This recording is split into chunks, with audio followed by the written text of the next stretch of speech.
آج عید الفطر کے دن انشاءاللہ میرا موضوع عید پر ہی رہے گا۔ تو سب سے پہلے میں فطرے کا گزارش کرنا چاہتا ہوں کہ اس کے کتنے فائدے ہیں۔ ویسے تو اس کے فائدے بیان کرنے کے لیے کافی وقت چاہیے، تو وقت کو مد نظر رکھتے ہوئے میں اس کا ایک فائدہ بتانا چاہتا ہوں امام جعفر صادق علیہ السلام کے فرمان۔ ایک دن امام جعفر صادق علیہ السلام نے اپنے ایک صحابی سے فرمایا، عید الفطر کا دن تھا، کہ جاؤ اپنے گھر جتنے بھی افراد ہیں آپ کے گھر گنتی کر ان کا فطرہ دے کے آؤ۔ تو وہ گیا، گنتی کی اور فطرہ دے کے آ گیا۔ تو امام نے پھر پوچھا کہ دے کے آ گیا تو فطرہ سب کا؟ تو وہ گزارش کرتا ہے صحابی کہ جی مولا میں دے کے آ گیا ہوں۔ اچھا دھیان رکھنا کہ ایک بھی بندہ بچ نہ پائے، اگر کوئی مہمان آیا تو اس کا بھی دینا ہوگا، کوئی ایک بندہ نہیں بچنا چاہیے فطرے کے بغیر، کیونکہ اگر کوئی بندہ بچ گیا تو اس پر موت کا غلبہ ہو سکتا ہے۔ تو صحابی حیران ہو کے پوچھتے ہیں مولا موت کا غلبہ یعنی وہ مر سکتا ہے بندہ اگر جس کا فطرہ نہ دیا جائے؟ تو مولا نے فرمایا بالکل، موت کو بھی ٹال دیتا ہے فطرہ۔ تو امام کے فرمان کے مطابق فطرہ اگر موت جیسی بڑی شے کو ٹال سکتا ہے تو اور کتنی مصیبتوں کو ٹال سکتا ہے۔ تو فطرہ ادا کیا کریں، کوشش کیا کریں۔ اگر کوئی غریب ہے تو اور بات ہے، تھوڑا کم نکالا کریں، مطلب چند افراد کا نکال کے، تو یہ ایسا ہو سکتا ہے، لیکن بہتر ہے کہ فطرہ سب کا ادا کیا جائے۔ اپنی زبانوں کو معطر کریں صلی اللہ علیہ۔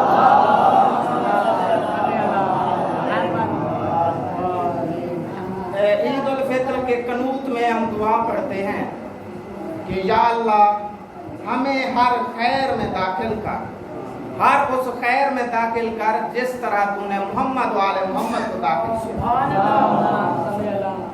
اگلا جملہ ہے کہ یا اللہ ہمیں ہر اس سو سے خارج کر، ہر اس مصیبت سے نکال دے، ہر اس برائی سے نکال دے جس طرح تو نے محمد و آل محمد کو نکالا ہے۔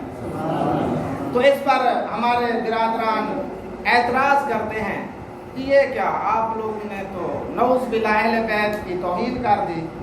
تو ہم کہتے ہیں وہ کیسے؟ کہتے ہیں جی آپ نے یہ کہا ہے کہ ہمیں داخل کر ہر خیر میں جیسے محمد و آل محمد کو داخل کیا ہے، اس کا مطلب وہ پہلے خیر میں نہیں تھے، بعد میں داخل کیا گیا ہے۔ اور بعد میں کہتے ہو کہ ہمیں خارج کر نکال دے ہر اس برائی سے جس طرح تو نے اہل بیت کو نکالا ہے۔ تو یہ اعتراض کرتے ہیں، تو ان کے سمجھانے کے لیے عید الفطر کے جو قنوت ہے اس میں یہ دعا ہے۔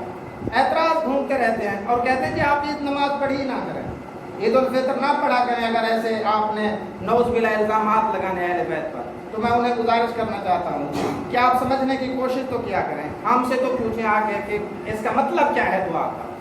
دو معنی ہوتے ہیں، جیسے اب مسجد میں ایک بندہ پہلے سے بیٹھا ہے اور ایک بندہ باہر سے آ رہا ہے، تو باہر سے آنے والا اندر داخل ہو سکتا ہے، تو ضروری نہیں ہے کہ جو پہلے بیٹھا ہے وہ باہر تھا، وہ پہلے سے ہی اندر تھا۔ تو ہمارا مطلب یہ ہوتا ہے کہ یا اللہ ہمیں ہر خیر میں داخل کر، ہر اچھائی میں داخل کر جیسے اہل بیت کو کیا ہوا ہے۔ تو اہل بیت پہلے سے داخل ہیں خیر میں، وہ خیر سے باہر کبھی تھے ہی نہیں۔ اور یا اللہ ہمیں ہر اس سو سے، ہر برائی سے، ہر مصیبت سے باہر نکال جس طرح اہل بیت کو نکالا ہے۔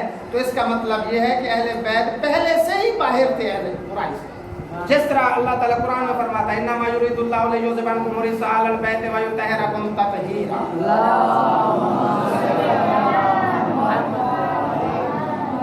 کہ اے اہل بیت، اللہ فرما رہا ہے کہ بے شک ہم نے اہل بیت کو، اہل بیت سے رجس کو، پلیتی کو دور رکھا ہے، یعنی دور ہے پلیتی، رجس دور ہے۔ اس کا مطلب یہ نہیں ہے کہ نعوذ باللہ پہلے پلیتی تھی بعد میں دور کر دی ہے، اللہ فرما رہا ہے ہم نے اسے پہلے سے ہی، ازل سے ہی دور رکھا ہے۔ تو اس کا مطلب ہی یہی ہے۔ تو اپنی زبانوں کو معطر کریں ذرا سلام۔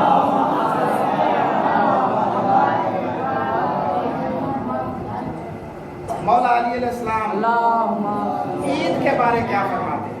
آج عید الفطر ہے تو امام علی علیہ السلام کیا فرماتے ہیں کہ ہر مومن، ہر بندے کے لیے ہر وہ دن عید کا دن ہے جب اس سے معصیت نہ ہو، اللہ کی معصیت نہ ہو۔ معصیت کا مطلب ہے اختلاف، مخالفت، دشمنی، یعنی اللہ تعالیٰ کے احکام کے مطابق جو کوئی دن گزارے گا اس کے لیے وہ عید کا دن ہے۔ तो कितनी बड़ी फजीलत है कि अगर हम गुनाहों से बचते रहेंगे, जिस दिन गुनाह से बचेंगे वो हमारे लिए ईद का दिन होगा। तो ये कैसे मुमकिन है कि ईद के दिन हम गुनाह करेंगे? हम हर दिन ईद की तरह जब गुजारना चाहते हैं तो ईद के दिन भी हमें गुनाह नहीं करना चाहिए। वरना लोग अक्सर क्या करते हैं, सिनेमा की तरफ रुख कर लेते हैं, पार्कों में घूमने फिरने के लिए जाते हैं, गैर महरमों को देखते रहते हैं। तो ऐसा नहीं करना चाहिए। जब हर दिन हम ईद बनाना चाहते हैं फरमान अली अलैहिस्सलाम के मुताबिक, तो ईद के दिन भी हमें परहेज करना चाहिए गुनाहों से, हर किस्म के गुनाहों से हमें हटना चाहिए। ये फरमान मौला अली अलैहिस्सलाम।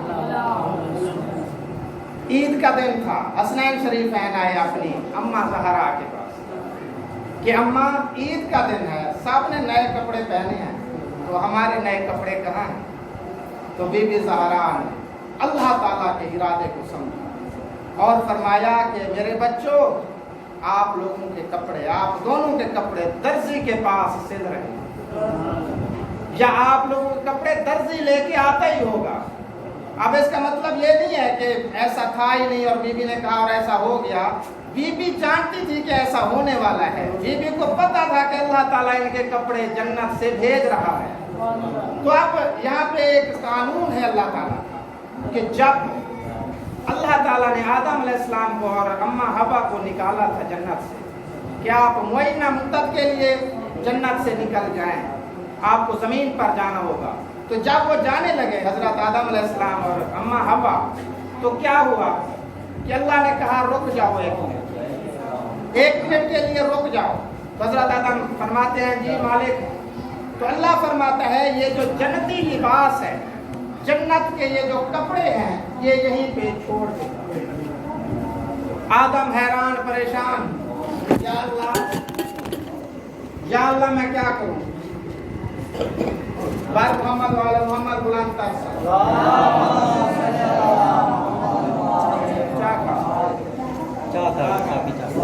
हजरत आदम अलैहिस्सलाम हैरान हो गए, परेशान भी हो गए कि मालिक जन्नती लिबास मैं कैसे छोड़ के जाऊं और मैं क्या पहन के जाऊं? तो अल्लाह ताला ने फरमाया अपनी अक्ल इस्तेमाल कर।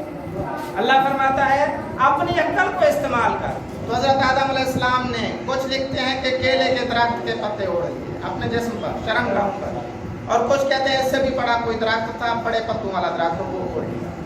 तो या अल्लाह ये क्या माजरा है कि आदम जैसे पहले नबी को, जिसे आपने पहला खलीफा बनाया, उसे जन्नत से जब बाहर निकाल रहा है तो कपड़े उतरवा रहा है, और जो हसनैन शरीफैन जमीन पर रहते हैं इनके कपड़े जन्नत से भेज रहा है।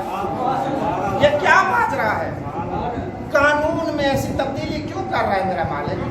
तो एक तब्दीली और भी हुई थी, मैं एक मिनट में ये वाक़या सुनाता हूँ कि जब हजरत मोहम्मद मुस्तफ़ा कुरान पाक पढ़ रहे थे तो काफिर आए, चंद काफिर, अबू सुफियान, उतबा, उतैबा वगैरह, यही काफिर थे।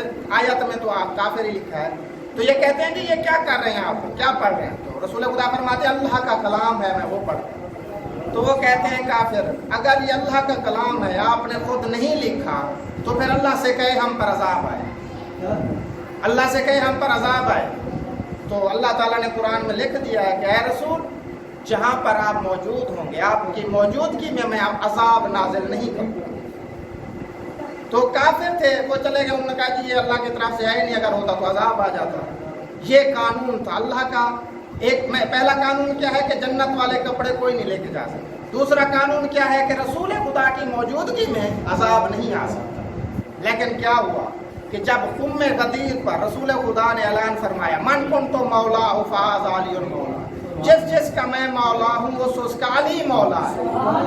तो चंद पत्तों ने हारिस नौमान फहरी को सिखला कर भेजा कि जाके पता कर और जाके पूछ कि ये ऐलान तूने अपनी तरफ से किया है या अल्लाह की तरफ से, और अगर रसूल कहे ना कि अल्लाह की तरफ से है तो कहना कि अजाब नाज़िल कर, क्योंकि वो जानते तो थे, आयत तो पड़ी हुई थी कि जहाँ रसूल है वहाँ अजाब आता ही नहीं। तो हम जो है ना मजाक उड़ाएंगे, हम कहेंगे झूठ है, ये अजाब नहीं आया, इसका मतलब आपने अपनी तरफ से ऐलान किया है। तो हारिस नौमान फहरी को शामत सूझी, वो आ गया रसूल खुदा से कहता है जी अगर आपने ये ऐलान अपनी तरफ से किया है या अल्लाह ताला की तरफ से? तो रसूल फरमाते हैं अल्लाह की तरफ से, मैं तो कोई काम करता ही नहीं अपनी तरफ से। अच्छा जी, अल्लाह ताला की तरफ से है ये ऐलान, तो फिर मुझ पर अजाब क्यों? तो अल्लाह से कहो मुझ पर अजाब नाज़िल, और हंस रहा था, अपने उन बंदों को भी देख रहा था, देखो अजाब नहीं आ रहा। तो क्या हुआ कि अजाब आया, एक पत्थर आया जो सर से लगा, यूं चीरता हुआ जिस्म को नीचे निकला। अब ये वाक़या बहुत तवील है कि ये अजाब कैसे आया, अजाब कहाँ से आया, ये कंकर कहाँ से आया, इसके लिए दामन वक्त में गुंजाइश नहीं है। तो क्या हुआ, यहाँ कानून बदला। या अल्लाह क्या माजरा है, आपने कुरान में लिख दिया है कि जहाँ रसूल खुदा वहाँ अजाब नहीं, तो ये अजाब क्यों आया? तो अल्लाह ने फरमाया कि ऐ रसूल, तेरा दुश्मन होता मैं माफ कर देता, मेरा दुश्मन होता मैं माफ कर देता, ये दुश्मन अली है, इसे कोई माफ नहीं।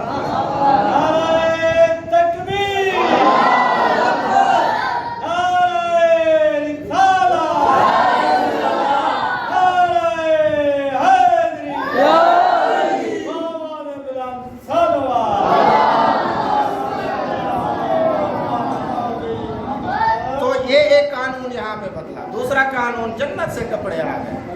तो लोगों ने चीमा गोइयां किया कि ये क्या, आदम के कपड़े उतरवा लिए थे, हसनैन के कपड़े जन्नत से आ रहे हैं। तो अल्लाह ने यहाँ पर फरमाया कि वो आदम और था, वो रैयत है, ये हसनैन जन्नत के सरदार हैं, जब जी चाहे जो कुछ चाहे मंगवा सकते हैं। सुभान अल्लाह। हसनैन शरीफैन की बात ही हो रही है। अच्छा, एक बात मुझे याद आ रही है कि हसनैन शरीफैन के कपड़े जो जन्नत से आए थे, या किसी हूर ने सिए होंगे, या किसी फरिश्ते ने सिए होंगे, या अल्लाह ताला ने फरमाया होगा कौन फाया कौन, अल्लाह ने फरमाया होगा कौन फाया कौन, ऐसा ही होगा ना। कपड़े जो आए हैं जन्नत से, तो बड़ी फजीलत है, जन्नत से कपड़े आए, बहुत बड़ी फजीलत है।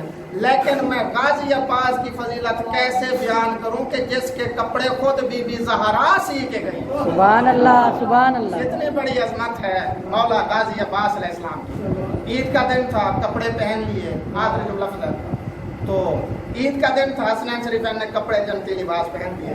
अब सवार हो गए मौला मोहम्मद मुस्तफा के कंधों पर, बाजार में जा रहे हैं, गली कोचे में जा रहे हैं, तो देखने वाले हैरान हो रहे हैं कि वाह क्या सवारी है, क्या सवार है। तो एक बंदा आया, लंबू जी, लंबे कद वाला बंदा था, उसने कहा आके देखता है और रसूल खुदा से अर्ज करता है, या रसूल अल्लाह क्या बात है, कितनी प्यारी सवारी है। तो रसूल खुदा फरमाता है कि लंबू जी, मेरे होते हुए तू क्यों पहचान भूल रहा है, मेरे बाद तो तू इनको नहीं पहचानेगा, अभी तो पहचान रखता। ये ना कहे कि सवारी कैसी है, बल्कि ये देख सवार कितने प्यारे, सुभान अल्लाह, सुभान अल्लाह, कितने प्यारे सवार हैं मेरे, और ये भी बड़े प्यारे सवार हैं, और इनका बाबा भी मुझ पर सवार हुआ था। एक पहला सवार इनका बाबा अली मेरा भाई था, जो यहाँ सवार होकर तेरे माबूदों को तोड़ता रहा। मेरे मुझ पर सवारी करने वाले सवार आम सवार नहीं होते।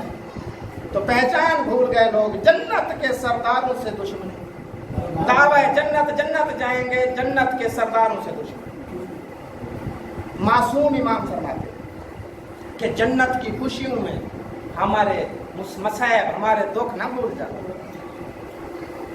जन्नत अपना ईद की खुशियों में हम पर ढाए गए मजालिम ना भूल जाओ कि हम पर क्या गुजरी है, ईद उल अज़हा पर क्या गुजरी, ईद उल फित्र पर क्या गुजरी, बड़ी ईद। आप एक दुम्बा ज़िबा होता है, जानवर ज़िबा होता है, उसमें सब शरीक होते हैं, सुन्नी और शिया और सारे कुर्बानी करते हैं। एक दुम्बा ज़िबा हुआ, सारे शरीक, अहले बैत का पूरा कुंबा ज़िबा हुआ, तो सिर्फ शिया इकट्ठे हैं, बाकी कोई नहीं रोने वाला है। क्यों ऐसा हो? जन्नत के सरदारों पर जुल्म हुआ है ईद के दिन। ईद उल अज़हा पर अमीर मुस्लिम अलैहिस्सलाम को शहीद किया गया परदेश में, और इसकी मासूम जोड़ी मोहम्मद इब्राहिम को ज़िबा किया गया दरिया के किनारे पर। कितने बड़े जुल्म ढाए गए। मैं ये नहीं कहता कि खुशियाँ नहीं मनानी चाहिए, ईद मनाने का तरीका होना चाहिए कि दिल में दर्द अहले बैत होना चाहिए कि अहले बैत पर क्या गुजरी है, हमें ये दीन अहले बैत ने दिया है, तो उन पर क्या गुजरी है, बड़ी ईद पर, छोटी ईद पर, ये हमारे दिल में होना चाहिए। ईद उल फित्र ये जो हम मना रहे हैं, इस ईद पर क्या गुजरी। हसनैन शरीफैन जन्नत के सरदार रो रहे हैं, अपने बाबा को याद कर रहे हैं, बैन कर रहे हैं। बीबी ज़ैनब, बीबी उम्मे कुलसूम रो रही है अपने बाबा को याद कर कर। मैं कहता हूँ कि बीबी ज़ैनब अपने बाबा को ईद उल फित्र के दिन तो रो रही हो अपनी मर्जी से, लेकिन वो दिन कैसा आएगा जब करबला में तेरे 72 अपने ज़िबा किए जाएंगे भूखे प्यासे 3 दिन के, तेरे भाई ज़िबा किए जाएंगे और तुझे रोने नहीं दिया जाएगा। उनकी लाशों से ऐसे गुजरोगी, ऐसे गुजरने दिया जाएगा जैसे आपके कुछ लगते ही नहीं। इजाज़त मांगनी पड़ेगी कि मैं अपने भाइयों पर एक को बयान करूं, वो दिन आने वाला है। इमाम सज्जाद अलैहिस्सलाम से आखिरी जुमला, इमाम सज्जाद अलैहिस्सलाम से किसी सहाबी ने पूछा, ऐ मौला ईद का दिन है, आप तो खून के आंसू बहाना छोड़ दे। आपके दुश्मनों को अमीर मुख्तार ने कत्ल कर दिया है, बदला ले लिया है, आप तो खून के आंसू बहाना छोड़ दें। तो इमाम सज्जाद अलैहिस्सलाम फरमाते हैं, करबला के बाद हमारे लिए कोई ईद नहीं है, कोई खुशी नहीं बची। यानी मुसलमानों ने क्या दिया है। मुझे वो मंजर शाम का याद आता है कि मेरी फूफियाँ एक गली से गुजरी कि जालिमों ने पत्थर बरसाए, आग बरसाई, पानी बरसाए कि एक दूसरे का हम चेहरा नहीं संभाल पाए। इसलिए इमाम सज्जाद अलैहिस्सलाम से जब पूछा गया, मौला आप पर ज्यादा जुल्म कब हुआ है, तो मौला यही फरमाते, अश्शाम अश्शाम अश्शाम। अल्लाह लानत